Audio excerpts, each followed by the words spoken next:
Hi, you're on the Reddit Confessions channel. There was no kiss, no note, just a yellow sticky pad slapped on my pillow with 10 neatly written tasks and a doodle of a smiley face. That was how I knew my marriage had quietly bled out. Not with an affair, not with a fight, but with a checklist. Change hallway bulb. Call dishwasher repair guy. Buy oat milk. Water the peace lily. Peace lily. The irony. She didn't say goodnight. I heard her brushing her teeth while humming something upbeat, something that made my stomach turn because I couldn't remember the last time she hummed around me. I lay down next to the list like it was a love letter, and I realized it kind of was. This was how she loved me now, through instructions, assignments, maintenance schedules. I wasn't a partner. I was upkeep. That night, I didn't sleep. I stared at the ceiling for hours, reliving every little moment I brushed off.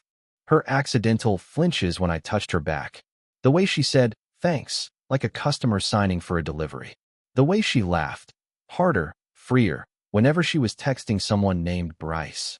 Supposedly her new project manager. Bryce had become a ghost in our house, present in every notification, every smirk, every step she took away from me emotionally. But I said nothing. I just kept being useful. You see, my wife didn't yell. She didn't insult me. She just downgraded me, quietly, gently, like setting an old appliance to sleep mode. The warmth drained out of our home, and I was the only one who seemed to feel the chill. I remember once, maybe a month before the list appeared, I tried to surprise her by fixing the squeaky balcony door. She walked in while I was tightening the last bolt and said, "You're really good at these things. Seriously, if I didn't have you, I'd have to hire a guy." She didn't mean it cruelly. That was the worst part. To her, I had slowly become a function, a dependable fixture in her home, like the thermostat or the fridge. Steady, predictable, loveless. So, when I read that list, I didn't cry. I didn't rage. I just nodded, and I decided to give her what she clearly wanted. No questions, no affection, just task completion. But here's the thing no one prepares you for. When you stop trying to be loved and start living like a to-do list, they notice. And when she noticed, it wasn't guilt I saw in her eyes. It was panic. It started off simple. The next morning, I didn't greet her. I didn't ask how she slept. I didn't make her coffee the way she liked it, with oat milk steamed just right, cinnamon sprinkled on top, like she was royalty. I just completed task number 1 on her sticky note. Changed the hallway bulb. Quietly. Efficiently. Like an employee clocking in. She walked past me and paused, mid-sip of her tea, almost waiting for something. A joke, a kiss, a comment. I said nothing. She blinked once, adjusted her scarf, and left. No goodbye. That night, she found dinner on the table. Pasta, garlic bread, salad. No candles. No music. No "how was your day, babe?" Just food. A plate on her side. A plate on mine. She looked at me like I was a stranger who had broken into her home and cooked. When she opened her mouth to speak, I stood, picked up my plate, and walked to the living room to eat alone. 3 days in, she tried to break the silence with shallow remarks. Bryce was ridiculous on the call today. I nodded, said and kept wiping down the counter. When she walked away, I saw her reflection in the microwave door. The smile she'd been forcing fell. Her eyes lingered on me longer than usual. By the 5th day, I could feel her unraveling. She tried to initiate a hug. I stepped aside, mumbling, "Sink's leaking again." She looked stunned, like someone who pressed a button on a machine and didn't get the usual beep. I had stopped functioning the way she liked. That weekend, she walked into the garage while I was organizing tools, a job she'd nagged me about for months. I had done it perfectly. Labels, drawers, even color-coded. She looked around, hands on her hips. "You've been quiet lately," she said. "Everything okay?" I didn't even look up. "Just completing tasks. That's what you said you wanted, right?" Her lips parted, but no sound came out. I turned toward her slowly, wiping my hands on a rag. "You said I was like a voice assistant. No drama, just service. I'm just trying to match your expectations, Rena." For a second, I thought I saw something crack in her. A flicker of shame? Regret? Or maybe it was just surprise that I finally said something back. "I didn't mean it like that," she whispered. "Didn't you?" I asked. Because honestly, it made everything so much clearer. Now I don't waste time trying to be loved by someone who only notices when the trash isn't taken out. She stepped back like I'd slapped her. I didn't raise my voice. I didn't even sound angry. I sounded done. That night, She didn't go to bed. She stayed on the couch, clutching her phone like it was a lifeline. I heard her typing, deleting, typing again, maybe messaging Bryce, maybe just staring into a void that suddenly looked back at her. She had wanted a man who didn't complain, who just did. Now she had him. But it turns out, when the warmth is gone and all that's left is a cold, robotic version of the man you married, it gets very lonely. And this was just the beginning of the lesson. Sunday morning used to mean pancakes and music in the kitchen, her dancing barefoot while I flipped batter. But not anymore. That morning, I woke up early, quietly slipped out of bed, and cleaned the gutters. Not for praise. Not because she asked. Just because it was on her to-do list from 3 weeks ago. I came back inside with leaves in my hair, mud on my hands, and silence in my mouth. She sat at the table with her coffee and phone, pretending not to watch me, but I felt it. That weight of her gaze, unfamiliar and restless. She tried to play it cool.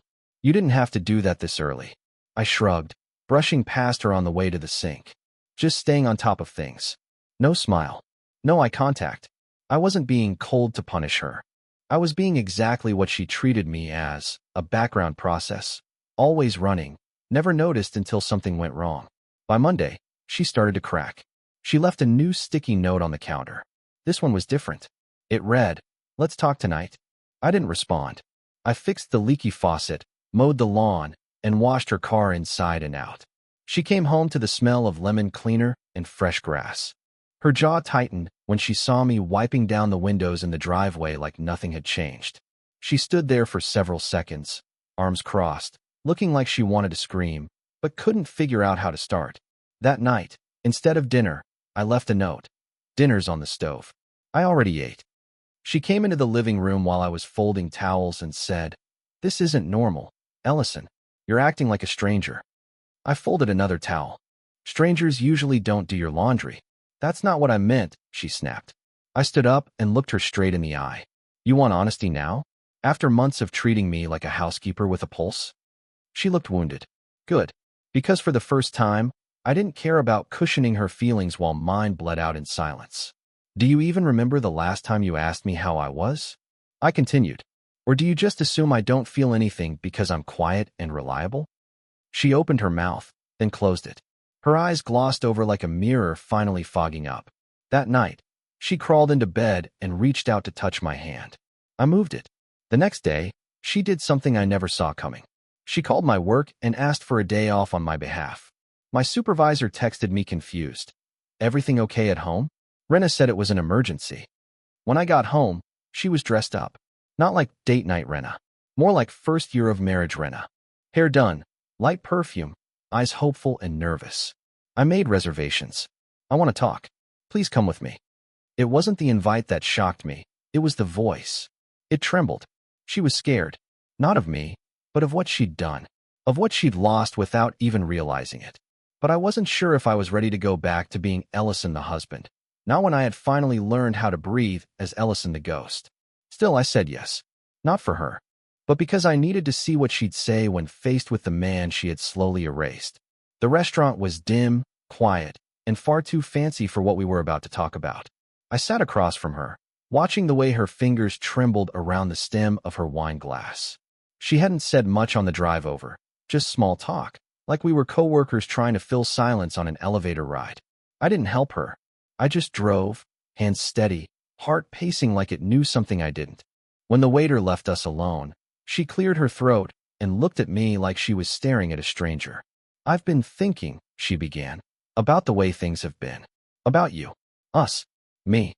I stayed quiet. I didn't want to interrupt whatever script she had prepared. But what came next wasn't scripted. Not even close. "I haven't been fair to you," she said slowly. "I treated you like a safety net. Like you'd always be there. I thought I could just focus on everything else. Work, growth, independence, and you'd hold down the fort, no matter how I acted." I waited. The apology didn't move me. It was late. It was earned by silence, not regret. She kept going, more frantic now. "I said some horrible things, Ellison. I know. I joked about you being like a device, dependable, always on standby. But I didn't realize how deeply I'd hurt you until you stopped responding. Until you became exactly what I thought I wanted." Still, I said nothing. She wasn't done. Her voice dropped to a whisper. I was texting Bryce. But it wasn't what you think. My stomach turned. That name again. I stared at her, daring her to continue. He flirted. A lot. I didn't shut it down. I told myself it was harmless. I liked the attention. You'd stopped. Well, we'd stopped being romantic. I convinced myself that it didn't matter if someone else said I looked pretty, because it wasn't going anywhere. I finally spoke, my voice low and cold. Did you ever tell him you were married? She looked like I'd punched her. No, she admitted. I said I was in a complicated situation. The words hung in the air like smoke. Complicated situation. I was sitting across from my wife, and she had referred to me, her husband, as a logistical inconvenience. Something between an unpaid handyman and an emotional burden. Did you kiss him? I asked, knowing I was already past the point of no return. I wasn't sure if I wanted the truth or proof. She hesitated too long. Yes, she whispered. Once, maybe twice, but it didn't mean anything. I scoffed. Funny. That's what people always say when it meant something to them, not the person they're hurting. She reached across the table, tears forming. I'm so sorry, Elle. I don't want to lose you. I leaned back, eyes locked on hers. You already lost me the moment you turned me into a task. Everything since then has just been cleanup. She cried, right there, between the candle and the untouched risotto. The waiter came by, paused, and awkwardly turned around. But I didn't comfort her. I didn't reach across the table. I let her cry. Because in that moment, I realized something brutal but true. I had already begun to grieve the end of our marriage weeks ago. And the man I used to be, the soft, forgiving, endlessly giving version of myself, had died quietly the day she left that sticky note on my pillow. Now I had a choice to make. Stay with someone who saw me only when I disappeared, or finish the process of walking away. And the more she begged me with her eyes, the clearer the answer became. When we got home, neither of us said a word. She reached for my hand in the car, but I opened the door before she could touch me. Her tears at the restaurant might have been real, but they came too late. The moment she admitted to kissing him, twice, something inside me didn't just crack, it caved in completely. I couldn't even process the betrayal properly because I'd already spent weeks numbing myself to her. While she went upstairs, I sat on the couch and stared into the darkness. No music, no television, just the hum of the refrigerator and the ghost of her confession still bouncing around in my skull. I wasn't angry anymore. I was just exhausted, tired of pretending that effort alone could fix a connection she had already short-circuited long before Bryce ever came into the picture. I opened my laptop, mostly to check work emails, to feel some semblance of control again. But that's when I saw it, a notification from our shared cloud account. Rena had been syncing her phone to our home system for years. And there it was, a folder labeled Events had just updated. I clicked it. Inside were screenshots, messages, voice notes. She must have meant to delete them, but forgot they were syncing. The first few were mundane, logistics about work, screenshots of flight bookings, restaurant suggestions. But then came a message thread with someone named B. Bryce. B. So he just does whatever you ask? Rena, pretty much. It's like having a husband and a hotel manager in one. B. That's hot. You ever think about just leaving? Rena, he's not exciting, but he's safe. Plus, he's good at fixing stuff. My chest tightened. I kept scrolling. There was an image of a hotel room key. Another of her laughing in a mirror, clearly not taken at home. I recognized the earrings. She wore them the night she told me she was going to a networking event. That was 2 months ago. She hadn't just kissed him, and she hadn't just used me for duties. She used me as cover, as the excuse to keep up her performance of a stable, respectable married woman while she danced in hotel mirrors for another man. The worst part? I still wasn't surprised, just sick. I clicked out, slammed the laptop shut, and sat in silence for another 20 minutes before going upstairs. She was already in bed, facing the wall. I stood there, watching her breathe. For a second, I remembered the girl I married. How she used to hum when she made coffee. How she would curl into me on the couch like I was home. But now I knew I'd just been the furniture. Functional. Familiar. Forgotten. I didn't wake her. I didn't scream. I simply packed a small bag, took my keys, and walked out. No note. No message. Nothing. Because sometimes silence isn't avoidance. It's the loudest answer you can give. I didn't go far.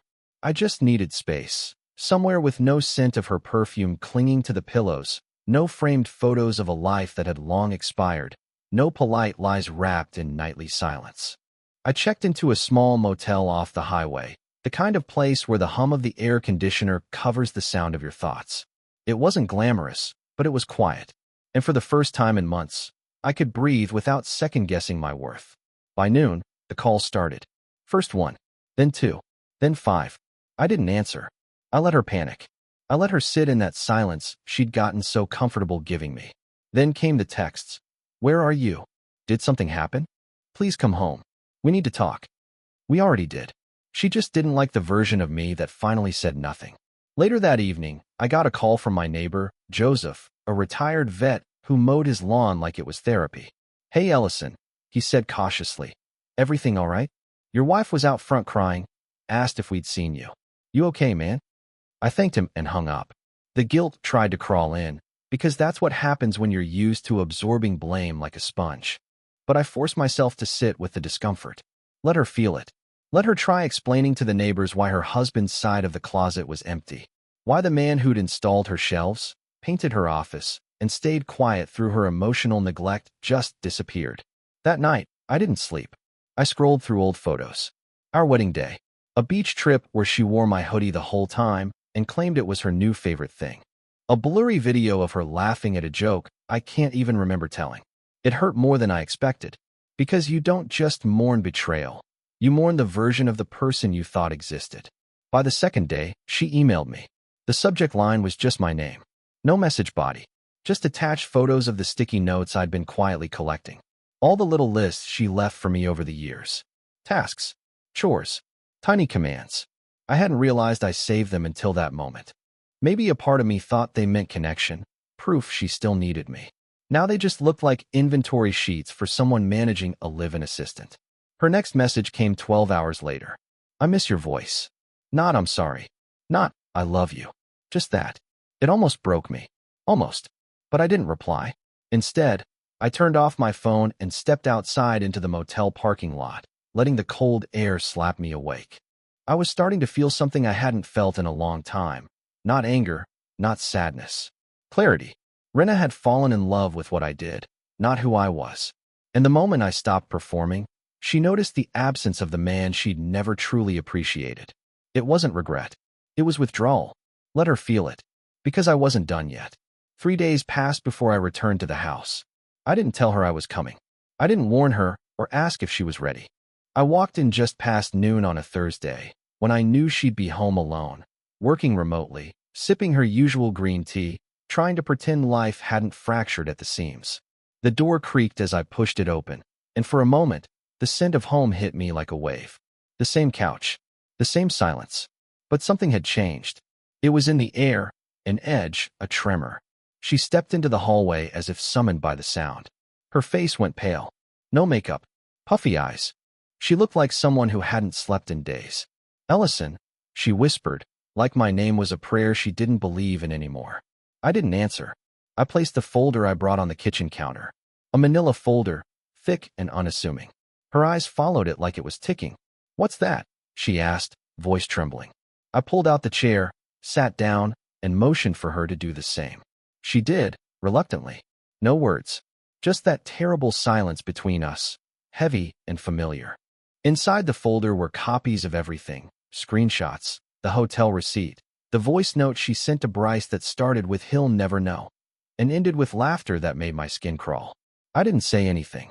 I just slid the papers across the table. She opened the first one and froze. The color drained from her face. Her fingers trembled, and when she looked up at me, her lips were already parting to explain, to defend, to twist it into something survivable. Ellison, don't. I cut in, my voice quiet but firm. Don't say it didn't mean anything. Don't say you were confused or lonely or thought I didn't care. You used me. You mocked me. You built a second life behind my back while I was fixing your world piece by piece. Tears welled in her eyes, but I wasn't finished. You said I was dependable like it was a flaw, like I was a tool. So I became one. I shut down, completed my tasks, and waited to see how long it would take before you realized I wasn't actually there anymore. She covered her face with her hands. Her shoulders shook. It should have hurt me to see her like that, but it didn't. Not because I hated her, but because I had finally run out of space to keep bleeding. I came back for one reason. I continued. Not to fix this, not to forgive, but to say something I should have said a long time ago. She looked up, eyes pleading. I'm done. Her face crumpled. Please. Ellison, I can change. I want to. You want to feel safe again, I said. You don't want me. You want the version of me who didn't ask for anything back. Her silence confirmed it. She knew. She knew she had carved me down to the version that served her needs, and now that it was gone, she was panicking, not because she missed me, but because she missed the ease of what I gave her. I stood up and left the folder there on the table. I've booked a place downtown. I'll send for the rest of my things. You can keep the house. You always wanted it more than you wanted us. She didn't follow me this time. Didn't yell. Just collapsed into the chair, clutching a page filled with her own words. And I walked out, free for the first time. It's strange how quiet the world becomes once you stop trying to be heard by the wrong person. My new place was nothing like the house. It was smaller, older, with creaky floors and mismatched furniture, but it was mine. I filled it with plants I never had time for, books I never finished, and music that didn't have to be paused whenever someone walked in. I started going on morning walks, joined a group at the community library, even started fixing up old radios just for fun. For the first time in years, I wasn't functioning. I was living. Weeks passed, then months. Rena tried reaching out a few times, texts, emails, even one voicemail where she said she had started therapy and realized how she'd projected her emptiness onto me. I didn't respond. It wasn't out of bitterness. I just didn't know her access anymore. And then, one rainy afternoon, she showed up. I opened the door and saw her standing there soaked, holding a worn box. She didn't say anything at first, just looked at me like she was seeing a ghost of the man she'd once known. I found this in the attic, she finally said. Your old sketchbooks. I thought you might want them. I took the box, nodded. We stood in silence for a beat too long. You look different, she said. I feel different, I replied. She hesitated. I know it's too late, but I hope you're happy. That was the first truly honest thing she'd said in a long time. I am, I said quietly. She smiled, one of those sad, faraway smiles people wear when they realize they can't go back. And then she turned and left, disappearing into the rain like a chapter finally ending. I closed the door, set the box down, and exhaled. That night, I flipped through those old sketchbooks, drawings I'd forgotten, messy little dreams scribbled in pencil. And I realized something beautiful. I hadn't lost myself in that marriage. I just paused. Now, I was unpausing. I wasn't angry. I wasn't broken. I was free. If you've ever felt like Ellison, like someone only noticed your presence once you disappeared, share your story in the comments. What moment in this story hit you the hardest? And do you think people can really change once they've crossed that line? This has been Reddit Confessions, where the most powerful endings begin with walking away. Don't forget to subscribe for more stories that stay with you long after they're told.